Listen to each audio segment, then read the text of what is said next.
Reincarnation and life after death. Let's talk about reincarnation. Part 3. In this third and last video, we will discuss different beliefs and proof of reincarnation. Let's discuss some interesting information about our soul or spirit in connection to the third and fourth dimension. You might think if there's really a fourth dimension. I cannot prove to you with a strong evidence because our technology and knowledge are not yet suitable about the existence of the fourth dimension. But if you will try to think where the soul came after it disembodied, maybe you will think the afterlife, or heaven, or the worst, the hell. Well, the hell or heaven does not literally exist, but literally exist. If you were open to discuss or want to know more, please subscribe to my channel so you will know my future vlogs of the knowledge from beyond.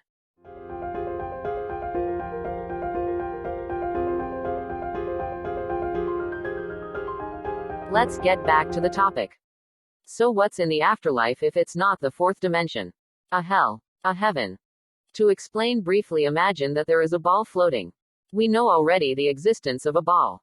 But for sure, that this ball has its shadow even though we cannot see this shadow, but we know it exists.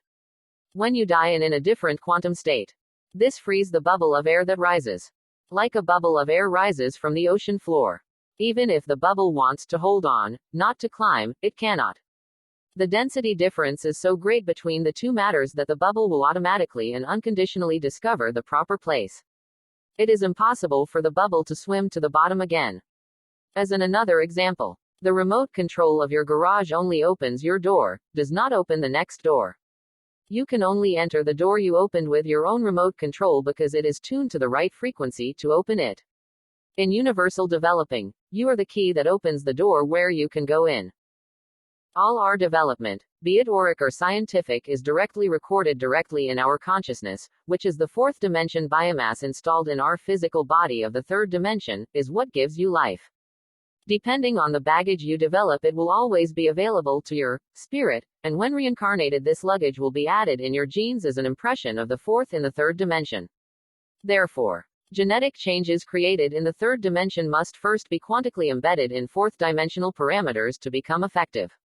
So genetic modifications created in the third dimension without this foundation are ephemeral and simply cease to exist at the end of their natural cycle, returning to the original previous state. So let's look some evidence about reincarnation. We have great scientists like Albert Einstein, Nikola Tesla, etc. But how they gain this knowledge? Why only him? Why not me or you? There are over 1 billion people in the planet, but why only him? When spirits embody in a less advanced level to help the planet in some way, they are called cultural pioneers. They are volunteers in the evolutionary process of humanoid colonies. There are special departments for volunteers in the fourth dimension. For them to be more advanced, they embody with brain functions much more liberated than the average of the society in which they will take part. These are the great physicists, philosophers, inventors, alchemists, and prophets, because they already know this information from several other similar experiences in previous missions. This knowledge and information flow easily when they come to encounter the same challenges. Things get out of the normal course only when there is some kind of unscheduled outside interference. They were a missionary, like many who were here as Nikola Tesla, Victor Schauberger, among many others, to provide the necessary level of development at the time of your society. They had already activated the brain in the limit of level 1 to level 2, had a capacity far beyond the average of the Earthlings. Another thing is the phenomenon called foreign language syndrome, where some people suddenly wake up talking with foreign language that they never learned before. So how this happened? The mind has many deactivated parts that during sleep can be accessed randomly. This symptom is just proof that that person was incarnated in other regions of the planet in another zero-level ethnicity in the colony. Memories of different languages, or the ease of learning them, demonstrate the various past incarnations of these people. If reincarnation does not true, then we must have no soul or spirit. It will be totally out of context. It will make no sense at all. Everything has a cycle processes to follow, and that's the rule. Everything in the universe is cyclical. Your memories are accessible only in proportion as a greater percentage of your brain function is released. This will happen gradually, depending directly on your level of frequency. The higher the frequency of the planet where you are allocated, the greater the release of brain functions of those born there. The only place where the natives of the third dimension can remember its history is when they are in the fourth dimension, waiting for a reincarnation. You can only go to the fourth dimension definitely after the 10th level of frequency of the third dimension.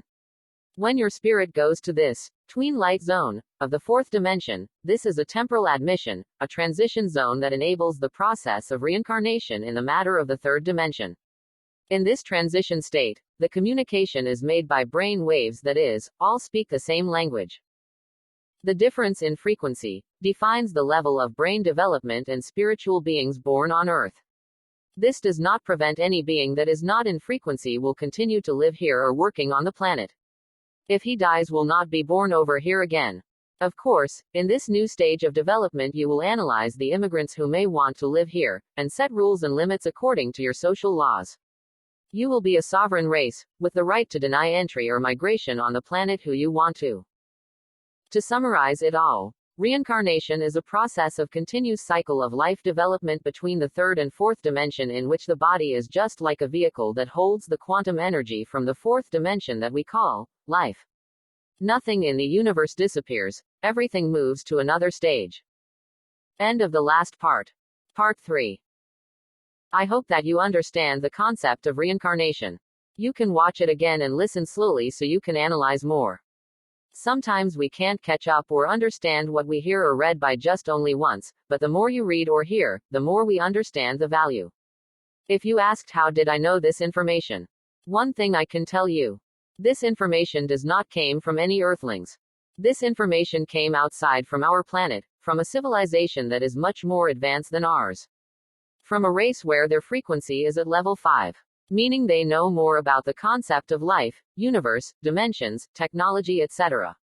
We will discuss some mysterious things that our scientists can't explain and some new technology in the near future, like the molecular programming, explaining how portal technology works that is currently used by ETs nowadays. Thank you for watching. Please subscribe. Wait for my another video.